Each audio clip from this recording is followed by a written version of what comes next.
Good morning সবাইকে। আজকে সকালটা দেখো শুরু করলাম একদম শুভ জিনিস দিয়ে, সেটা হচ্ছে মাছ বাজার দিয়ে।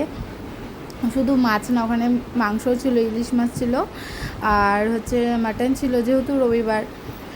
তো বর বাজার করে নিয়ে এসেছে। আর তার মধ্যে সমস্যা হচ্ছে, সেদিন ছিল রবিবার, উঠেছি একটু দেরি করে 8:30 9টার দিকে। তার মধ্যে আবার বাড়িতে একটু কাজ ছিল, মিস্ত্রি এসেছিলো, সব করতে গিয়ে জানো 12টা বেজে গেছিলো আমার রান্না বসাতে। তো যাই হোক, আর আমি রান্নাঘরে থাকলে বেশিরভাগই ভিডিওতে ভয়েস ওভার দিই, কারণ তাতের আওয়াজে তোমরা কিচ্ছু শুনতে পারবে না, এতটা পরিমাণে আওয়াজ হয়। আমারই নিজে লাস্ট পরে ভিডিওগুলো যখন দেখি কানে লাগে, এই জন্য আমি মিউট করে দিয়ে ভয়েস ওভার দেওয়ার চেষ্টা করি। তো এই যে মাছ টাছ পরিষ্কার করে, আর দেখো মাছ মাংস দুটো রান্না করতে খুব একটা সময় লাগবে না, কারণ মাছটা তো করবো সর্ষে দিয়ে, ব্যাস সর্ষে দিয়ে দিলে ঢেকে দিলে হয়ে যাবে। মাংসটাও তাই একবারে ম্যারিনেট করে আমি বসিয়ে দেবো।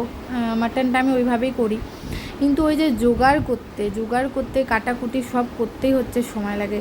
কিন্তু জানো তো, এই রান্নাটা করতে আমার বেশি সময় লাগেনি। আমি 12টার সময় বসিয়েছি, 1টা 10 15 এরকম হবে আমার কিন্তু রান্না শেষ। আর এখানে দেখো আমার কাণ্ডটা, আমি যে তেলে কালো জিরে দেবো সেটা আমি ভুলে গেছি। মানে এমনি দেরি হয়ে গেছে, মেয়েটাকে আমাকে খাওয়াতে হবে, হ্যাঁ ভাত খাওয়াতে হবে। সেদিন রবিবার দেরি করে উঠেছিলো, তো সকালে ভাত খায়নি।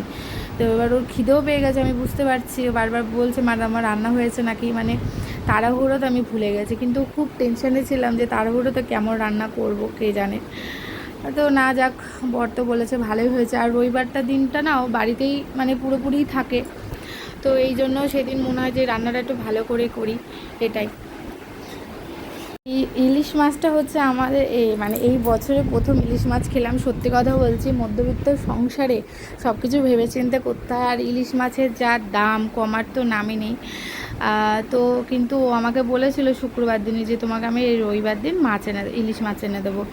সত্যি কথা বলছি। তো ও আমার এবার জানি আমি ইলিশ মাছটা খেতে ভালোবাসি, আর বিশ্বাস করো ও পছন্দ করে না। ও কেমন পছন্দ করে, মানে একটু ভাপা হলে পছন্দ করে। আমি এখনো স্নান সেরে উঠতে পারিনি, মানে রান্না বান্না হয়ে গেছে অনেকক্ষণ আগে। টুকটাক একটু কাজ করছিলাম, মেয়েকে স্নান করালাম, তার মধ্যে ফ্রিজটা আজকে পরিষ্কার করলাম। ফ্রিজে একটু প্রবলেম করছিল, ওটা ঠিক করতে এসেছিলো সকালে, নোংরা হয়েছিল, ভালো করে পরিষ্কার টরিষ্কার করলাম। এ দেখো আমার এখন স্নান হয়নি। তো চলো, ভাবলাম যে এরপর তো ভুলে যাবো, মেয়েকে খাওয়াতে বসবো এখনই, তারপর আমি স্নান পুজো দেবো, যেহেতু দেরি হয়ে যাচ্ছে। তো ভাবলাম শেয়ার করে নিই কী রান্না করেছে আজকে। দাঁড়াও, এখানে তো ভাত কেবলে নামালাম, ঠিক আছে।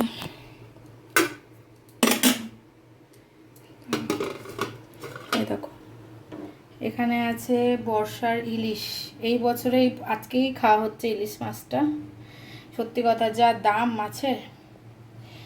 যে বর বলেছিল আমি তোমাকে রবিবার দিন মাছ এনে দেবো, তো এই দেখো।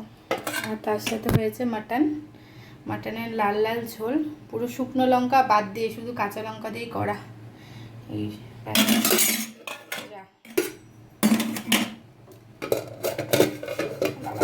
হচ্ছেও না, হাতটা ধুই। আজকে হচ্ছে সানডে স্পেশাল বলে কিছুই নেই, নর্মালি রান্না। তো এখন দুষ্টুটাকে খাওয়াবো, তারপর আমি স্নান করবো। এ দেখো, দেখাই তোমাকে, এ দেখো এই প্লাগটা পুরো চেঞ্জ করে দিয়ে গেছে। কি করবা বলো? না, আগে খেতে বসো, দড়ি দিয়ে খেলা হবে না। তো এইখানকার লাইটটাও, এই লাইটটা এই দিকটা দেওয়া হয়েছে, কারণ গরমের মধ্যে না ওই বড় লাইটটা জ্বালিয়ে খুব অস্বস্তি করে। মানে এমনি সময় তাহলে এই মানে ছোট্ট লাইটটা জ্বালিয়ে রাখলে, এখন তো জ্বালিয়েছি দিন, কিন্তু রাত্রেবেলা লাইট তো আলো হবে, তাহলে ঘরটা অনেকটা ঠান্ডা থাকে।